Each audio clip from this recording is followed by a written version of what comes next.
दिया आपने, तो आप तो हर जगह हटा रहे हैं उसको। क्यों? आप देने में क्या दिक्कत है, परेशानी क्या है? किसी का पहचान को देना। हम रहते हैं यहाँ भारत देश में, भारत देश में हमारी अलग एक फिलोसफी है, चीजें अलग है, पूजा पाठ पद्धति अलग है, धार्मिक नाम अलग है, पहचान अलग है। देने में क्या आपत्ति है? पैसा तो देना नहीं पड़ रहा है, सिर्फ आइडेंटिफिकेशन देना है। इंडिजिनस आइडेंटिफिकेशन, एबोरिजिनल्स आइडेंटिफिकेशन कौन देगा? यूनाइटेड नेशन में इस बात को तो कहा जाता है कि एबोरिजिनल्स की राइट मिलनी चाहिए, लेकिन आप मानते ही नहीं कि यहाँ एबोरिजिनल्स रहते हैं, इंडिजिनस रहते हैं। आपकी दोष है। आप कहाँ तक आदिवासी समाज को जागृत कर पाए हैं सर अभी तक? उसका प्रमाण दो तरह से आता है। एक, वोटिंग में कितने लोग हमको दे रहे हैं, वो जागृति का कारण है। दूसरे, सोशली कितने लोग आते हैं। तो मैं ऐसा समझता हूँ कि एक प्रतीक के रूप में जो सरना का झंडा आया है, या उसको साड़ियाँ महिलाएं पहन के आती हैं, तो उसके दिलो दिमाग में एक जज्बा होता है, एक रिफॉर्मेशन का जज्बा होता है, एक इस तरफ के जाने का कि मेरा रिलीजियस चीज़ें और डिमांड और रिचुअल सिस्टम क्या है, उसको जानने, सोचने और पाने का एक ललक होता है। ये चीज़ें हैं। सर, सरना कोड के लिए आज राहुल गांधी तक को मानने के विवश हुए कि मैं सरना कोड लागू करूंगा, तो इसके लिए किनको आप समझते हैं कि सर मेरा आंदोलन रहा कि आपने मानने के लिए बाध्य हुए? नहीं, आपने क्यों लागू नहीं किया? आपने तो हटा दिया। जो गेट ने स्टार्ट किया था, रांची में हुआ, सभी जगह एनिमिस्ट करके हुआ, आप क्यों 51 में हटा दिए? उसके बाद जनगणना बंद कर दिया आपने। उसके बाद यहाँ हम लोग रजिस्ट्रार जनरल 2006 में लागू किया, उसको भी मधुकोड़ा की सरकार थी उस समय, आपने हटा दिया, आपकी सरकार थी, आपने बंद कर दिया।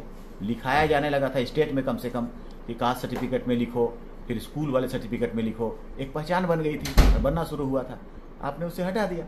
2011 में हमने प्रधानमंत्री से मिला, प्रधानमंत्री ओके कर देते तो उसी समय पुट हो जाता। वो गृह मंत्री थे सुब्रमण्यम थे, वो उसने भी नहीं किया। रजिस्ट्रार जनरल के पास हम लोग मिले, जयराम रमेश हम लोगों को आश्वासन दिए 2009-10 में, चलो राज्यसभा का वोटिंग कर दो, हम देंगे, मगर आया ही नहीं, दिए ही नहीं आपने।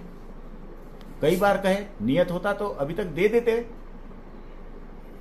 तो ये सब अभी झंझट पड़ता ही नहीं, बीजेपी क्लोज ही नहीं करता। जब खुला हुआ रहता तो अभी उसको मौका ही नहीं मिलता, लेकिन आपने रास्ता खोला ही नहीं, इसलिए बंद कर दिया उसने। दोनों जिम्मेदार हैं आप सब। सर, सुखदेव भगत कहते हैं कि आप आदिवासियों के साथ विश्वासघात कर रहे हैं। सरना कोड पर हमने विधानसभा में कोई आवाज ही नहीं उठाई। विधानसभा में ये होता ही नहीं है, विधानसभा में कोई मतलब नहीं है इसका आवाज का।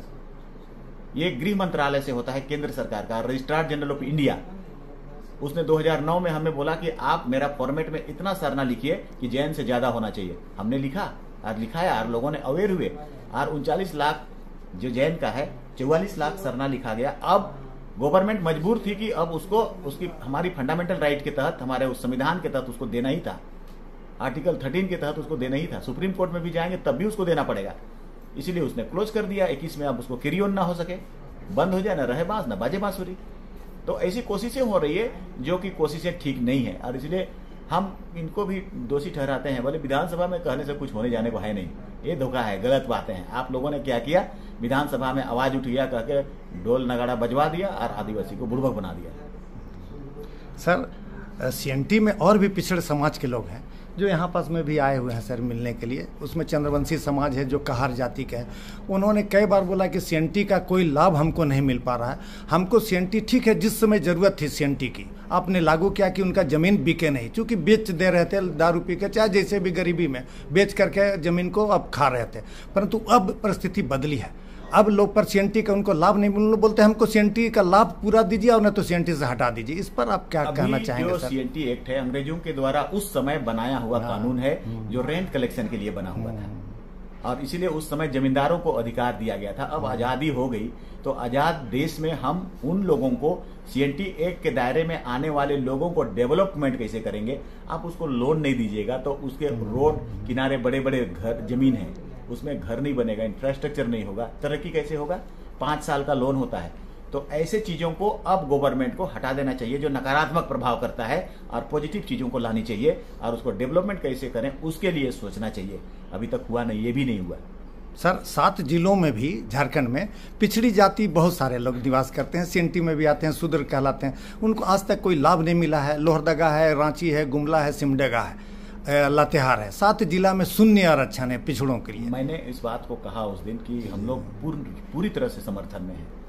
उसकी 27% उसको मिले और वो आरक्षण का हकदार है, वो उस स्थिति के लिए है, उसकी जो पोजीशन है इकोनॉमिकली एंड द सोशली उसकी राइट है उसको पाने का, इसलिए यथाशीघ्र देने चाहिए। कम संख्या के लोगों को ज्यादा मिल रहा है, ठीक है, शेड्यूल एरिया में ट्राइबल है उसको आप दे दिए, बट उसके साथ जो है उसको आप नहीं दे रहे हैं। बहुत कम लोग हैं उस एरिया में जो कि शासक वर्ग के लोग हैं, उसको आप 50% से ज्यादा दे रहे हैं। तो हम इसके समर्थन में हैं कि उसको मिलना चाहिए 27%। और जब भी हमको मौका मिलेगा हम हमेशा समर्थन में बात करते हैं। सर, मुस्लिम समाज भी आपसे जुड़ाव कर रहा है और आपके साथ जुड़ना चाहता है, आप क्या संदेश देना चाहेंगे सर? हाँ बिल्कुल, हम जो एंटी बीजेपी एक फोरम है उसके साथ हम जुड़ेंगे। हमको बीजेपी से कंटेस्ट है, बीजेपी को हराना है, तो जाहिर है एंटी बीजेपी जो फोरम है उसमें मुस्लिम भी आते हैं और मुस्लिम को इसीलिए हमारे साथ जुट करके हम भी कोशिश करेंगे कि वो जुटे हमारे साथ और सब मिल करके हम लोग बीजेपी को हराएं। भविष्य की क्या रणनीति होगी सर आपका? भविष्य हमारा स्ट्रेट फॉरवर्ड चलते रहता है, हमारा सोशल रिफॉर्मेशन चलता रहता है।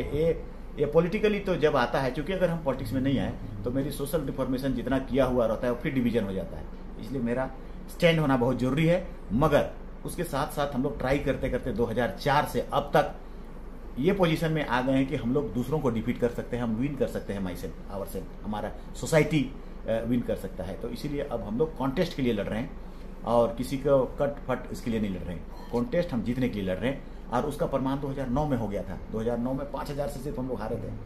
तो अब 2009 से ये साल है 15 ईयर्स, 15 साल में स्थिति और बेहतर हुई है, अवेयरनेस और बढ़ा है, हम बेहतर करेंगे, ठीक करेंगे, संभावनाएं हैं एकदम ऑफकोर्स। ठीक, बात करने के लिए बहुत बहुत धन्यवाद सर।